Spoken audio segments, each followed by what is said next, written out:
Balikon ako ang atong text line 0905-893-5385. 0905-893-5385. Mayong pagpaminaw kaninyong tanan mga higala. Now dinhita sa atong pagtuon, balikon ko ang mga bersikulo, importante kayo, kapitulo nga atong pagtun-an. So kung doon na mo'y papel o ballpen, doon na ka mo'y mga notebook, mga kaigsunan, pwede ninyo nga ilista. No? Aron nga mahatagan usab ninyo, magkapahat usab mo ni ini, mga igsuon sa buot nga, buot sa Ginoo nga mahibalo usab ni ini nga pagtuon. Okay. Now, unang-una mga kaigsunan, kung magisgot ta o pagbulag sa kalibutan, samtang niapatan ining kalibutana nagpuyo mga igsuon, no? Nagpuyo ta ining kalibutana, ang pagbiya ni ining kalibutana usa ka imposible, no? Imposible mga igsuon. Now, ang pagbulag gikan ni ining kalibutan, dili gyud kini siya pagbulag nga mohawa taning kalibutana. Tungod kay di aman ta dinhi nagpuyo, di ta dinhi nabuhi mga igsoon. Ang kahulugan ni ini mga higala as objective, no, nga matun-an nato unya. Mao kining paggula or pagbiya sa mga ideya o teorya nga kalibutanon nga dili haom sa kabubuton o sa Ginoo. Gawas pa sa teorya o mga idea, bisan pa man ang mga pamatasan o mga paginawi, kalabot pa ni ana mga kaigsuonan, ang tanan nga mga butang nga diin kasupak sa kabubuton sa Dios, pinagi sa iyahang gipadayag diha siya ang mga pulong, mao kanay buot sa Ginoo mga kaigsuonan nga atong mabiyaan, atong mapalain ang atong matag kaugalingon dinha o sa kalibutan mga igsoon. So mo nay gisulti sa balaang kasulatan kung atong basahon ang pipila ka mga bersikulo gikan sa libro sa Juan, sa 2 Corinto, sa nagiskot pa makigsunan sa Jacobo o uban pa nga mga libro o bersikulo mga kaigsunan nga atong isgutan. Unahon na to ang Juan Kapitulo 17, bersikulo 15 o 16. Nga nag-ingon, ako dili magaampo nga kuhaon mo sila sa kalibutan, kon dili nga imo silang panalipdan gikan ni adtong daotan. So ang katawhan sa Dios mga igsuon, sa dili pa kini niya dadon ngadto sa langit, samtang niya pa kini dinhi nagpuyo sa kalibutan, magpuyo siya nini nga kalibutan nga lain, lahi, udunay pagpahigawas sa iyahang pagkinabuhi, pinaagi mga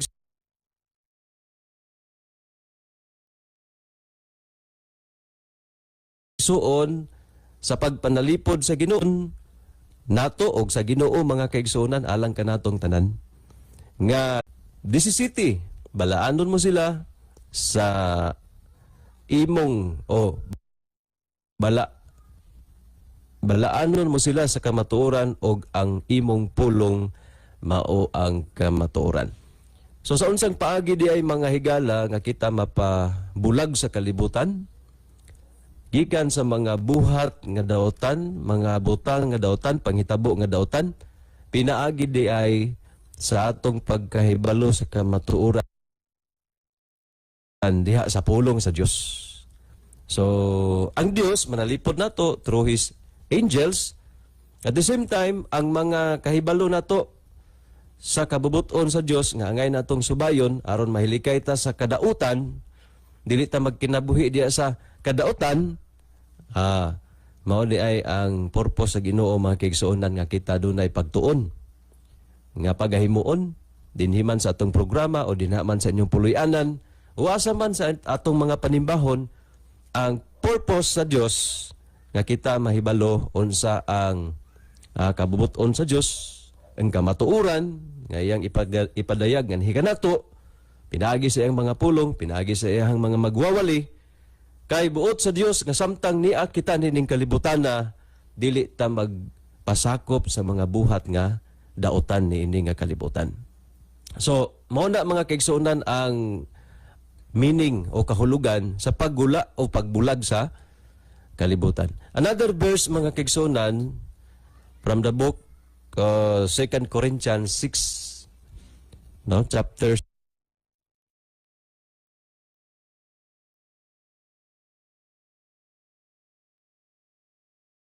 6 verses 4.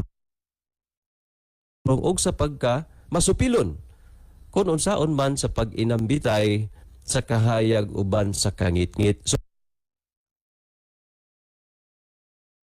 So dunay warning, dunay pasidaan ang Dios mga igsuon, mga higala aron dili ta magpuyo magkinabuhi dinhi sa kalibutan nga anaa sa kalibutan. Ang pagkadili matinuhoon, no? Pagka masupilon, mao kunay kalibutan kapag kalibutanon nga pag ang kaambitan sa matinuhoon uban ang dili matinuhoon. Lain pang sa laing bahin mga kaigsuonan, nagpasabot usab kini sa atong pakighiusa, sa atong pagkinabuhi, labi na gyud dinhas kaminyoon. No? Muna nga kita nga makighiusa sa kaminyoon, situit nga ang atong kapikas, nga mahimuon atong kapikas sa atong kinabuhi, dunay pagtuo sa Dios. No? Dunay kahadlok sa Ginoo. Kay mao kini ang usa sa pamaagi o mao kini ang usa sa hinungdan nga kita makahimo sa pagkinabuhi nga dili subay o dili uyon sa kalibutan mga kaigsuonan ang pagkahadlok, ang pagtuo ngadto sa Dios. Now, sa bersikulo 17 nag-ingon dinhi, tungod ni ana manggula kamo sa taliwala nila og managpamulag kamo, managpamulag kamo, nagaingon ang Ginoo og dili kamo magahilabot sa mahugaw og pagadawaton ko kamo. Ngano nga naghatag og warning, ngano nga naghatag pasidaan ang Dios? Kay usa sa requirements, usa sa kondisyon nga kita ilhon niya nga iyahang katawhan mga igala, mga igsuon, mao ang pagpakigbulag, mao ang pagpalahi, pagpalain gikan sa mga kalibutan o nga mga buhat, kalibutanon nga mga paginawi, pagkinabuhi. Samtang ni ata ni ining kalibutana.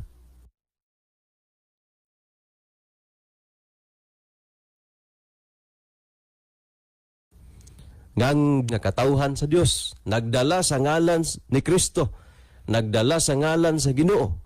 Pero kung atong tan-aw ang ilahang pagkinabuhi, wala mahisubay sa giingon sa Dios nga mugula kita sa kalibutan, magpalain, mubulag kita sa kalibutan.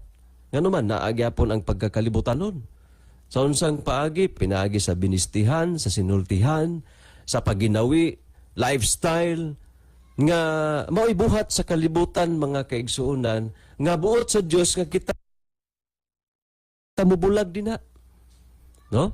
Unsa ka importante nga ato na siya nga himuon, mahimo, tungod kay ang bersikulo nag-ingon, pagadawaton kita sa Dios kon ato kanang mahimo mga higala. Bersikulo 18, og ako mahimong amahan ninyo og kamo mahimong anak nako, lalaki ug babae, nagaingon ang Ginoo, ang makagagahom. So mao ni ang kaimportante nga masabtan nato sa unsa o makahimo ta sa pagpakigbulag sa kalibutan. Unsang mga paagi, unsang mga buhat, unsang pagkinabuhi, kay pinaagi di ay niini mga kaigsuonan, ilhon ta sa Dios nga iyahang mga katawhan o iyang mga kaanakan. No, mahimo tang iyang anak lalaki og babae. Way pili. No, dili lang mga lalaki, lakip ang mga kababayen-an, ilhon sa Dios nga iyang mga anak kun mapabulag, mapalain, mahimo tang mapahigawas mga igsuon sa kalibutan, paginawi sa kalibutan. Now, ang Jacobo 4 versikulo 4 dugang nga gipahayag mga kaigsuonan. Nagingon, wala ba kamo manghibalo nga ang pakig-abyan sa kalibutan mao'y pakig-away sa Dios? So, laing bersikulo nga naghatag og pasidaan naghatag og paila nga kon ato deng higalaon, atong mahalon, ato bang sundugon kung unsay urog sa kalibutan without knowing na kini ba o yun ba sa kabubuton sa Dios, basta kay uso sa kalibutan atong sundon, atong dawaton, wala ta makabalo di ay makigsuunan nga nakig-away na di ay kita sa Dios. No? Kay ang pakig-abyan sa kalibutan mao'y pakig-away sa Dios. Unya, ang gihatag nga pasidaan busa bisan kinsa nga makig-abyan sa kalibutan, no, makighigala, no, makig-abyan, makighigala, makigsuod. Nagahimo sa iyang kaugalingon nga kaaway sa Dios. So bisan pag-unsaon natug angkon mga kaigsuonan nga kita katawhan sa Dios, magdala ta sa ngalan ni Kristo, atong ilhon, ipakila, atong ipasiatab nga kita katawhan sa Ginoo, pero ang atong pagkinabuhi, mga igsuon, mga higala, kalibutanon, no? Ato ni magisgutan, ato ni maisgutan sa unahan, unsa ang pagkinabuhi nga kalibutanon nga wala kaayo matun-i, wala kaayo masabti sa kadaghanan nga mga Kristohanon karon. So balik ko na to, kung di din nato ni malikayan, kanunay nato ni siyang mahimo, kanunay nato ni siyang gikinabuhian, nakighiusa ta sa pagkinabuhi nga kalibutanon, samara nga kita nakig-away sa Dios. Kay ngano unsay gisulti mga kaigsuonan sa bersikulo 15 ngadto sa 17 sa Juan kapitulo 2. Nagingon dinhi, dili ninyo higugmaon ang kalibutan bisan ang mga butanga naa sa kalibutan. Kung ang uban na higugma sa kalibutan, ang gugma samahan wala kaniya. So, nakig-away, pakig-away, unya ang amahan usab, ang Dios sa langit, ang iyahang gugma mamahimong mawala sa usa ka anak, nga diin mas gihigugma ang kalibutan kaysa Dios. Ha? Una atong pamalandungan ni ining taknaa sa atong pagtuon. Unsa, bisan unsa mga igsuon, bisan unsa nga butang sa kalibutan, nga mas mulabaw ang atong gugma, no, niana kaysa Dios, mamahimo ka ng kindi bang hinungdan nga ang gugma usab sa atong amahan mawala nganhi kanato. 16 kay ang tanan nga naa sa kalibutan, ang mga kailibgon sa unod, number 1, ang mga kailibgon sa mata, number 2, ang pangandak sa kinabuhi, dili iya sa amahan, kun dili iya sa kalibutan. Kining tutulo mga kaigsuonan, kailibgon sa unod, kailibgon sa mata, pangandak sa kinabuhi, mao ni nag-una karon sa kalibutan nga maoy mulihis sa dalan sa usa ka taong matarong adto sa paingon sa kalibutan. Kailibgon sa unod, no? Kailibgon sa mata, unsay nindot sa kalibutan, unsay nindot sa akong pagbati, no? Unsay mahimong ila, mahimong dili ta mapaulahi sa kalibutan. So kana kasagaran karon ang gihatagan og atensyon sa tanang o sa pipila o sa kadaghanan nga katawhan sa tibok naong sayuta mga igsoon, no? So mousab na hinungdan nga ang tao karon grabe ang mga pagpaningkamot tungod sa kailibgon, so, sa unod, sa mata ug sa pangandak sa kinabuhi. Nga kanang tanan nag-ingon din dili iya sa amahan kun dili iya sa kalibutan. Muna nga buot sa Dios nga kung magkinabuhi man taning kalibutan na, no, dili kaayo nato tagaan og dako nga prioridad kining maong tutulo ka mga butang nga gisgutan, kailibgon sa unod. Doon na tay handom sa atong kinabuhi, mga higala. Doon na tay mga gusto. Doon na tay mga plano sa kinabuhi. Pero, situit nga, dili kini mahimong makalihis, no? Nga mahimo tang magkinabuhi ta dinha na sa kalibutanong mga pagkinabuhi. Og ang kalibutan nagaagi, og ang mga kailibgon niini apan ang nagabuhat sa kabubuton sa Dios. Versikulo 17. Nagapadayon sa walay katanato ning kalibutana, pangandoy, mga ambisyon, o mga hatagan nato og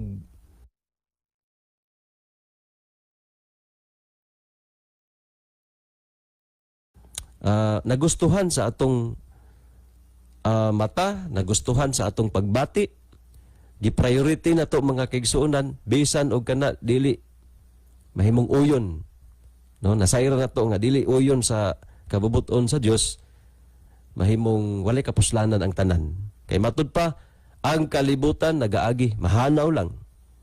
Bisan pang mga kailibgon niini nga atong maangkon, mahanaw lamang kana mga igsoon.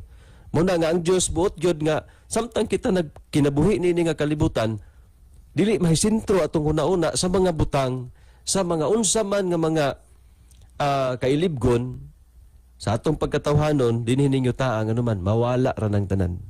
Ang importante nga masunod, mabuhat nato ang kabubuton sa Dios kay kini magapadayon sa walay katapusan, no? So mo ni ang purpose sa Ginoo mga igsoon.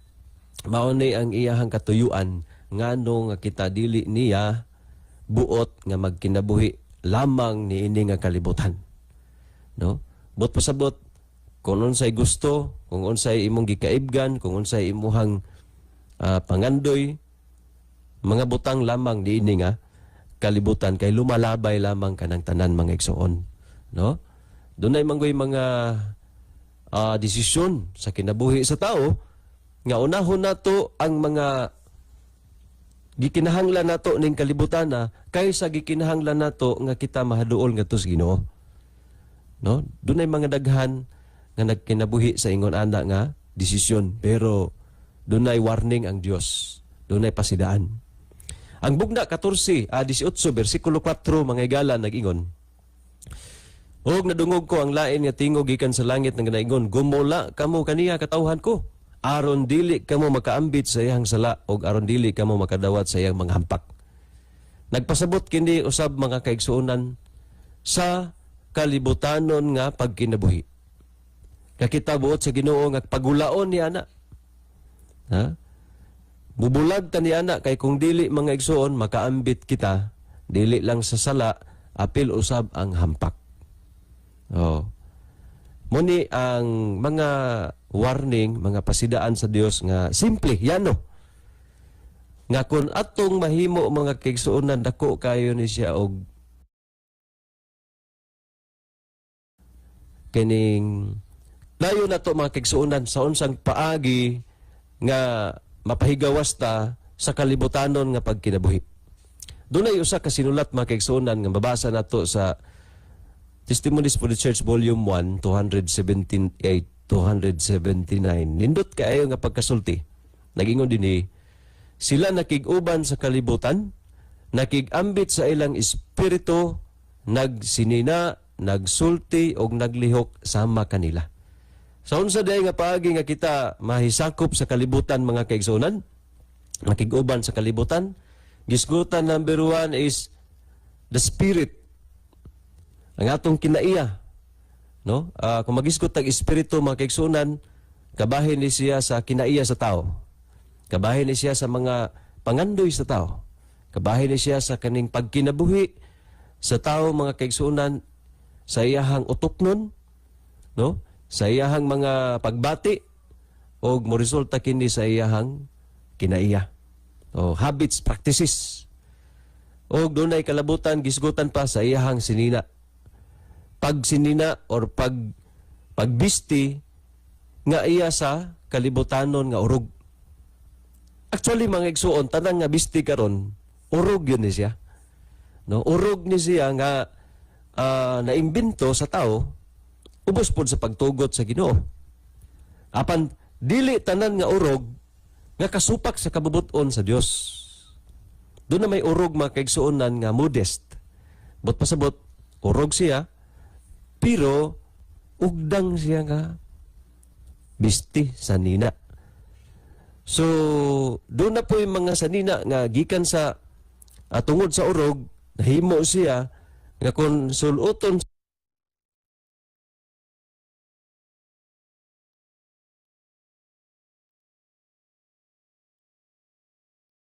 sa katao, dili siya matawag nga na matabuni, maunay mga sinina mga kaigsuonan nga dili uyon sa kabubuton sa Dios. Ngani si Adan og si Eva human sila nakasala mga kaigsuonan sa diha nga nagbisti sila og dahon sa higira. Gilisdan sa Dios. Nganuman dili buot ang Dios nga ang tao magbisti siya nga ikadaot sa iyang lawas. Oh, dunay kay ang dress mungod mga higala, ang sanina gihatag na o gituyo na nga magsanina ang tao for health reason. No, para sa iyang health nga dili siya panuhuton, dili siya magkasakit, dili siya mainitan, dili siya mabugnawan, bunay purpose sa sanina. Pero karon kadaghanan sa kung sa kalibutan ta magbase mga igsuon, ngano nga ang tao mo pili sa sanina tungod kay mo ni uso. Bisag way ayo tan-aon, no? Maigo siya dito sa pangibog sa mga mata. Nindot sa mata tan-aon pero dili makaayo sa lawas. Dili pud makaayo sa nagtan-aw. Maka-create og dili maayo nga impresyon o dili maayo nga panguna-una. Maunay mga bisti sa nina nga iyas kalibutan nga buot sa Dios nga kung kita mag-angkon nga iyang katawhan mga higala mapahigawas ta niana. Nagsulti og naglihok sama kanila. So kini atong pagpanglihok, kining atong pag-istorya, pagpakighinabi sa atong isig katao, dapat doon na po'y kalainan sa kalibutanon nga pagpakiginabi, pakig-istorya. Ay, no? Kung sa kalibutan hilig og mga green jokes, hilig og mga tistis, mga halos puro pagkatawa na lang ang mga istorya, mga kigsunan, puros mga hangtod mo hatod na ngadto sa mga istorya nga dili makahatag og maayong ihemplo mga higala, maunay buot sa Dios nga atong pagabiyaan. Kay buot sa Dios nga adunay klaro nga timailhan ang kalibutanon og Dios nun. No? Buot sa Dios mga igsuon nga adunay clear distinction. Sumala pa sa usa ka sinulat, nagingon, adunay klarong linya nga gibadli sa Dios mismo sa iyahang kaugalingon tali sa kalibutan ug sa iglesia. Tali sa mga magtutuman sa kasuguan ug sa mga maglalapas.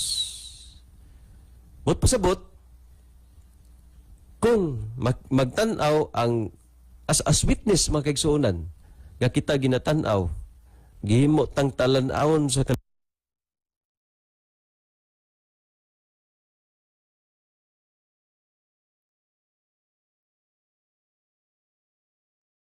kalibutan, malaro. No, ma-identify good nga kini Christian ni siya. Ma-identify kini worldly ni siya. Ang problema karon makigsunan kay dunay gitawag og worldly Christian. Nga ang Dios dili mo dawat ni ana mga igsoon. Kaya ang tao dili makalagad sa duha ka agalon, sumala as balaang kasulatan. No, walay tao nga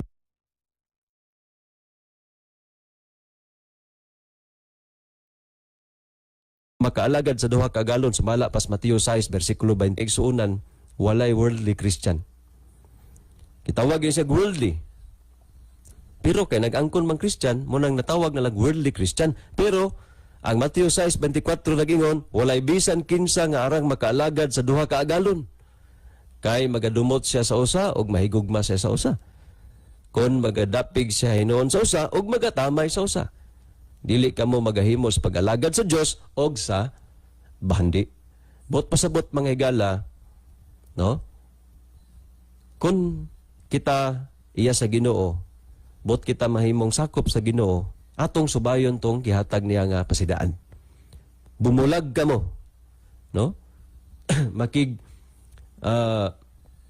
Makigbulag ta, magpalain, pinaagi sa atong pagginawi nga dili mahi uyon sa kalibutanon nga pagginawi. Now, unang-unang nga isgutan nato mga kaigsuonan, mao kining pamaagi sa atong pagbisti. No? Nga naman, mao kini ang outward aperan sa tao nga pinaagi dinhi makita ang kaklaro, makita sa kaklaro. No? Sa pagtan-aw pa lang nimo daan, naghatag na kinig impresyon kung ikaw usa ba ka Kristohanon o ikaw ba usa ka kalibutanon. Nga buot sa Dios nga kung ikaw Kristohanon, sa pagtan-aw pa lang Kristohanon ka. No? Kay sumala pa sa balaang kasulatan, out of the abundance of the heart, the mouth speaketh. Sa laing bahin, kung unsa ang sulod sa imong kasing-kasing, mausab ka ng naasa, gawas mga igsuon. Now, sa kabahin sa pagbisti mga igsuon, nga atong hisgutan, panuwa na tayo oras di ay, doon na lang tayo 3 ka minutos nga nabilin sa atong programa mga kaigsuonan. Sa bagay, doon na pa'y sunod, no? Nga program sa sunod ugma makigsunan, no? Kung walay kabilinggan ato ni ipadayon, no? Maayo ni atong mahisgutan labi na gyud sa mga nagapaminaw karon sa ilahang tagsatag sa kapuluy-anan. Kung kamo dunay mga pangutana, dawaton nato mga igsoon pinagi sa atong text line 0905-893-5385. 0905-893-5385. Dawato na to ang inyong pangutana ato kanang tagaag pagtakad ugma, no, sa padayon na to aning topiko makigsunan, pagbulag sa kalibutan, separation from the world.